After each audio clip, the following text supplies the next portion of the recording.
My guest today is Jaidev Kunjur. Jaidev, how are you? Very good. Thank you, David. It's great to see you. Good to see you, too. Hold your microphone a little bit higher Okay. there. Thanks. There you go. And you and I used to work together At Avanade. in Avanade doing biz talk. Remember that? And integration, yeah. We were the good old days. It was called the integration team, but most of what we did was biz talk. Correct. And you're still doing integration, That's correct. but it's not all biz talk anymore, is it? No, it's not. I think Microsoft's integration platform has now opened a whole new avenue for us. We can solve problems that are cloud specific. We can solve problems that are hybrid, cloud and on-premise or on-premise only. And with the new with Logic Apps and Azure Functions, Service Bus, API management. It's given us a whole new tool set to solve some of the integration challenges that were before we were using BizTalk and WCF and .NET to solve. Okay, and so there's a lot of tools out there that we can choose from. Let's go through some of them, just the capabilities, and we'll start with BizTalk, which has been around, 20 years. Yeah, I think since probably 2000. 2000 was, I think, the first one. BizTalk toolkit. Right, Remember that? right. That was the first time it was released. And then they had the I other. think we're dating ourselves here. It was a good time.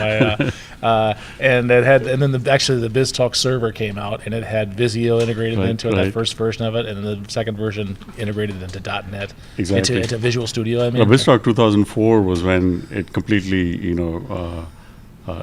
turned things around, because we now could use Visual Studio, and it was .NET, and we had the power of Visual Studio to do development. So it was a big turning point, and that's when a lot of people adopted BizTalk. And I think there's a lot of people that just don't know what BizTalk is. Can you give us the? So BizTalk is Microsoft's middleware platform, and it's an integration platform.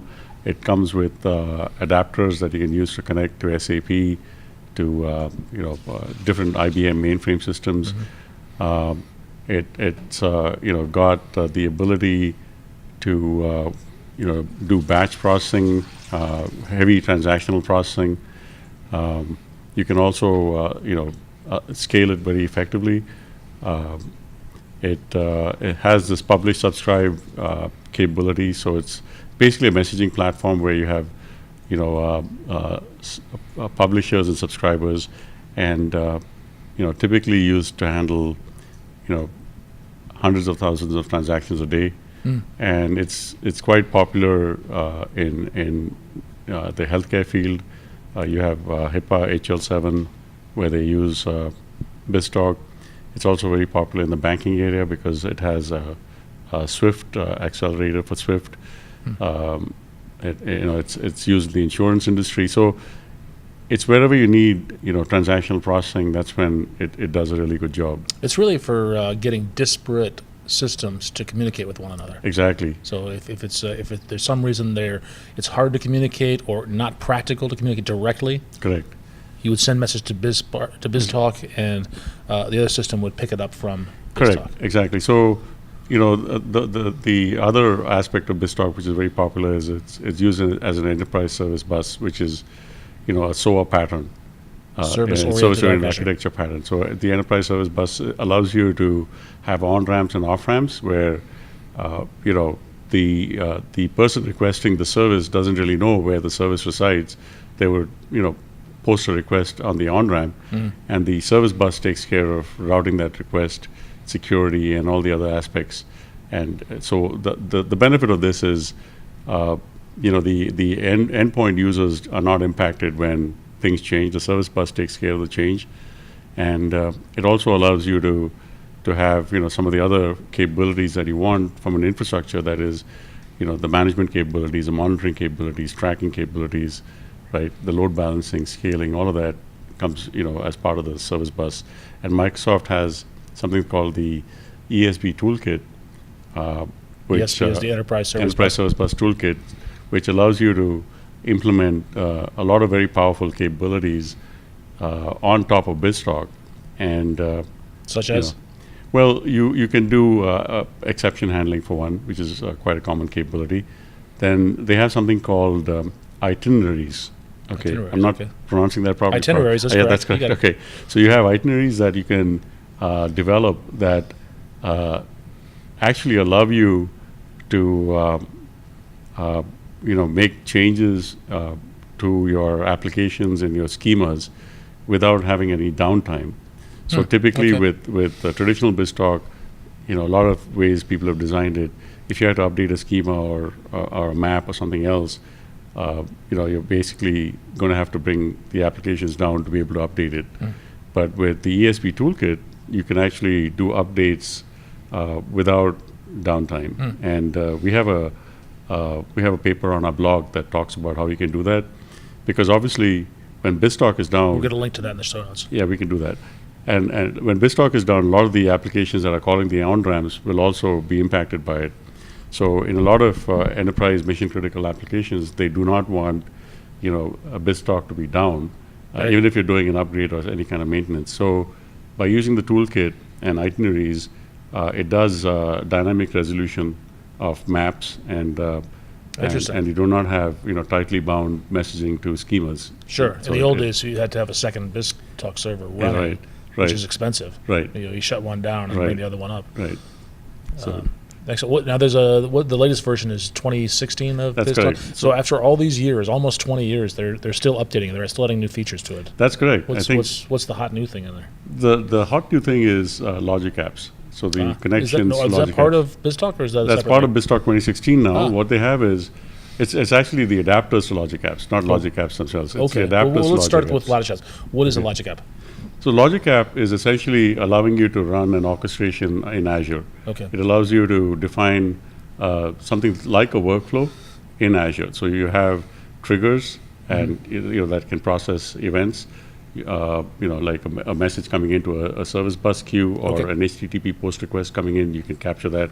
So there are triggers, and then you can actually execute something like a workflow where you can do schema validation. You can use connectors to retrieve data from an on-premise SQL server. You can send a message to BizTalk on-premise to get the message enriched. You can call a software as a service application like Dynamics AX. You can send data over to Dynamics AX in case you want to save some information there. Sure. You can integrate with Office 365, all using logic apps and connectors. So it pretty much runs in Azure, and you can develop it using Visual Studio, or you can develop it in the browser itself. That sounds a lot like BizTalk running in Azure. Well, it is offering you with some adapters. Right, it's very similar, and it actually, from a integration developer point of view, it allows us to use the similar kind of patterns that we're used to in building integration solutions on BizTalk. Those similar patterns can be now used in logic apps because you have the same kind of concept where you have these different shapes that you can add. You have transformations you can do, validation, messaging.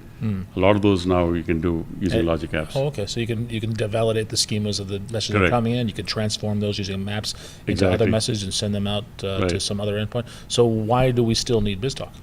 Well, BizTalk has a lot of capabilities that probably are still not available. For example, one thing I can think of is the ease with which you can work with custom pipelines. People who have done BizTalk are able to do this quite quickly with their BizTalk environment. I mean, I'm biased because I've done a lot of BizTalk. Sure. But you can today pretty much implement similar solutions without using BizTalk. I can do, in the past, EDI was something that I would do with BizTalk. We have, the X12 schemas that are provided by Microsoft, Edifact, schemas provided by Microsoft, the custom pipeline components that Microsoft provides.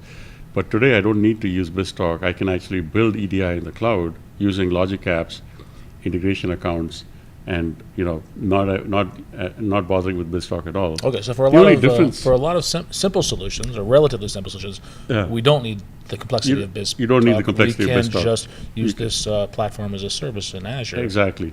Logic apps. You can use logic apps in Azure. It's cheaper and it's simpler. Right, and you don't have to build a SQL server. You don't have to build the BizTalk server. Right, you can actually run directly in Azure. Right. And the other reason why people may want to use BizTalk today. Some of our customers basically would say that,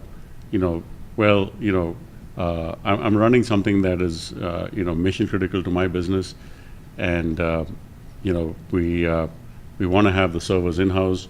Okay. And if something goes wrong, my CIO is going to call me, and I need to get it fixed right away. So I want to be able to have that control. But Sure. I think over time, I think that is going to change, because I think when people look at how highly reliable running logic apps in Azure is, I mean, Microsoft has SLAs that I think are better than a lot of what IT departments provide. Yeah, I a lot of think it it's is like about 99%. a lot of it is about uptime. trust. People Exactly. have It'll to take learn some to time. trust the cloud. Exactly. Are there features? You mentioned custom pipelines. These are things that BizTalk can do that maybe Logic But you apps can now cannot. but you can actually now do some of that Oh, okay. with Logic Apps. You have Azure Functions where you can actually do some of this, the same kind of things that we were doing before. So, in my opinion, if I were to solve a customer's problem today, I would probably look at using Logic Apps and Azure Functions and connectors to solve that problem. It's just that the customer has to be comfortable with moving to a subscription-based model, Right. versus one where they own the software licenses and they own the servers, and they want to have everything in-house. So that if a customer is open to looking at a subscription model, where you pay as you go, you scale as you need it, you don't build this big infrastructure and then you see that the CPU is idle, or 10% of CPU is being used. Right. And you've put all this upfront cost. Rather than that, I'd rather have them look at, having it run on Azure, and, Azure allows you to scale, it's, you pay as you go and you scale as you need it to scale. Yeah, for batch processing stuff, that makes a lot of sense. Exactly. If you're only running something for a couple of hours in the middle of the night and those servers are sitting idle the rest of the time, Exactly. you're way better renting than buying. Exactly. And if your business is doing well and you're getting more transactions being processed in your B2B environment, that's good news. The customer is more willing to pay more, because, they're able to have, add more, customers. If it's it's a logistics company and they're adding more and more customers. Yeah, presumably you're paying. You're paying so more. your- Presumably your revenue business model is also saying growing. Yeah, that's a sign that your business is booming. Exactly. And this is an example. You mentioned the word serverless. Correct. Before we start recording, is this an example of a serverless architecture? Exactly. I always put finger quotes around the word serverless. It is. Yeah, it is. There are servers in Azure, obviously. There's nothing, running in the ether. But it's just we don't have to think but about that. We right? don't have to think about it. So when I develop, for example, if I were to develop an on-premise solution, I have to talk to the customer, SQL DBAs about SQL Server, how it's going to be set up, the storage, how it's going to be set up, how the LUNs are going to be set up, right? All of those kinds of things I have to worry about when I'm building an on-premise solution with BizTalk. Whereas if I'm designing something with Logic Apps, I don't think about servers, right? I'm not thinking about, how much of CPU and how much of. I don't think that. Well, we still have to think about it in the Azure environment, Right. But We don't have to think about the implementation. yeah, of we don't that. really You have to think worry about too much on the. How am I going to cluster these servers? Right.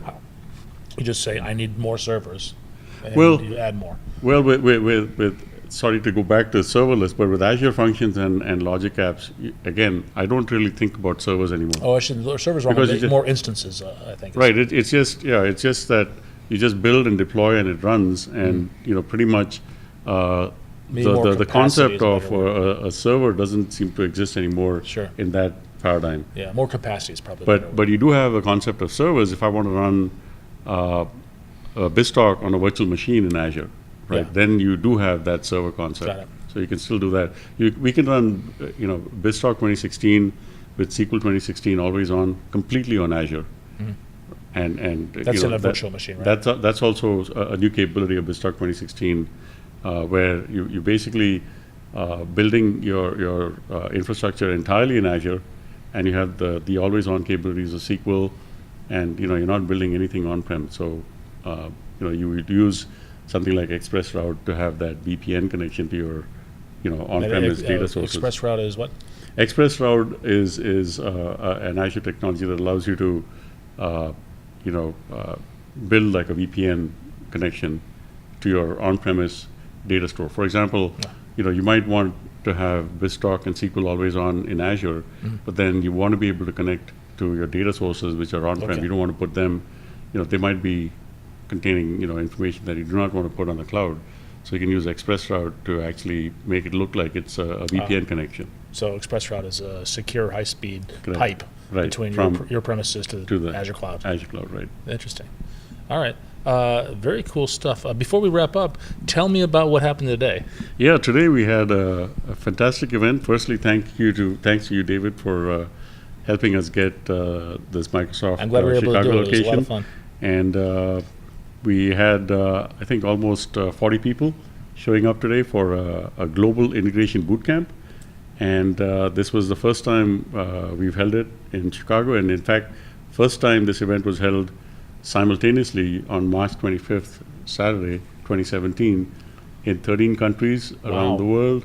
And I think they were in some countries, there were 3 or 4, like in Australia, they were having it in 3 locations. They had it in New Zealand. In the US, we were having this in Redmond, Chicago, and New York. Wow. So this was a full day event where we had hands-on labs, where we took them through, API management, service bus, logic apps, Azure functions, Azure storage, and I think the feedback we received, from the attendees was that this was a useful event. Wish we had more time, but we've given them, all the labs, all the solutions so that they can go back and work on it. But we were pleasantly surprised. I was expecting, 5 or 10 people to show up for this, but we had, and especially on a Saturday, it's good to see 40 people show up. That is great. It shows, I think, the passion of this community here. And the folks at home, can they look at these online or these hands-on labs and try them? Are they available? Yeah, I can send you the link. We have it available on my OneDrive, and I'll send you the link so we can Great. put that along with this video. Excellent. Jaidev, thanks so much. David, thank you very much. Appreciate your help, and thank you for the interview.